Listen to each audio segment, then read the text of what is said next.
আজি 1 নম্বৰ প্ৰশ্নটো হৈছে অসমৰ ৰাজধানী শ্বিলঙৰ পৰা দিছপুৰলৈ স্থানান্তৰিত কৰাৰ সময়ত অসমৰ মুখ্যমন্ত্ৰী কোন আছিল? ইয়াৰ উত্তৰটো হৈছে শৰৎ চন্দ্ৰ সিংহ।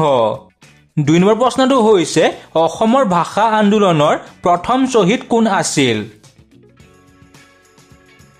ইয়াৰ উত্তৰটো হৈছে ৰঞ্জিত বৰপূজাৰী। 3 নম্বৰ প্ৰশ্নটো হৈছে অসমৰ প্ৰথমখন মহিলা বজাৰ ক'ত অৱস্থিত? ইয়াৰ উত্তৰটো হৈছে নামৰূপ।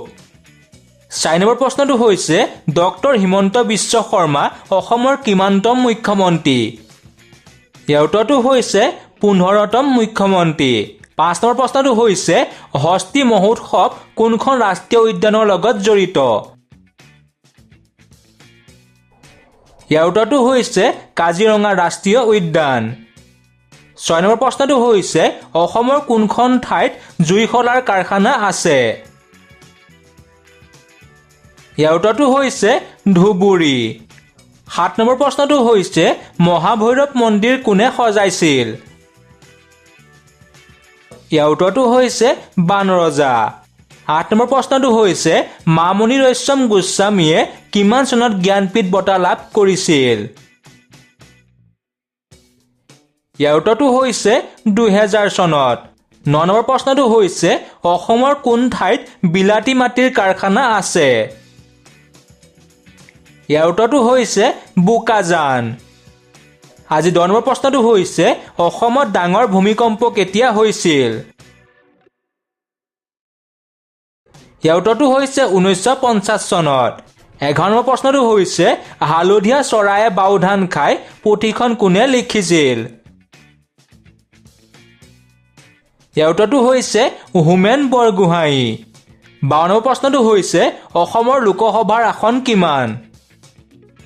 ইয়াৰ উত্তৰটো হৈছে 14খন। 13 নম্বৰ প্ৰশ্নটো হৈছে পৃথিৱীৰ সকলোতকৈ ডাঙৰ মহাদেশ কি? ইয়াৰ উত্তৰটো হৈছে এছিয়া মহাদেশ। 14 নম্বৰ প্ৰশ্নটো হৈছে জয়মতী বোলছবিখন কোনে পৰিচালনা কৰিছিল? ইয়াৰ উত্তৰটো হৈছে জ্যোতিপ্ৰসাদ আগৰৱালা। 15 নম্বৰ প্ৰশ্নটো হৈছে ৰামায়ণ কোনে ৰচনা কৰিছিল? ইয়াৰ উত্তৰটো হৈছে বাল্মীকি। 16 নম্বৰ প্ৰশ্নটো হৈছে অ মোৰ আপোনাৰ দেশ সংগীতটো কোনে সুৰাৰোপিত কৰিছিল? ইয়াৰ উত্তৰটো হৈছে কমলা প্ৰসাদ আগৰৱালা।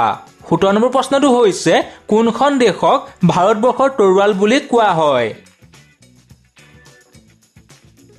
ইয়াৰ উত্তৰটো হৈছে ইজৰাইল দেশক। আজি 18 নম্বৰ প্ৰশ্নটো হৈছে অসমত মৰাপাটৰ কল থকা ঠাইখনৰ নাম কি? ইয়াৰ উত্তৰটো হৈছে শিলঘাট। 19 নম্বৰ প্ৰশ্নটো হৈছে প্ৰথম অসমীয়া পুৰুষ IAS বিষয়াজনৰ নাম কি? ইয়াৰ উত্তৰটো হৈছে অচ্যুত শইকীয়া। 20 নম্বৰ প্ৰশ্নটো হৈছে ব্ৰিটিছ চৰকাৰৰ পৰা ছাৰ উপাধি লাভ কৰা প্ৰথম অসমীয়াজনৰ নাম কি? ইয়াৰ উত্তৰটো হৈছে ছাৰ সৈয়দ ছাদুল্লাহ। গতিকে বন্ধু বান্ধৱীসকল নতুন এটা ভিডিঅ'ত লগ পোৱাৰ আশাৰে আজিলৈ ধন্যবাদ।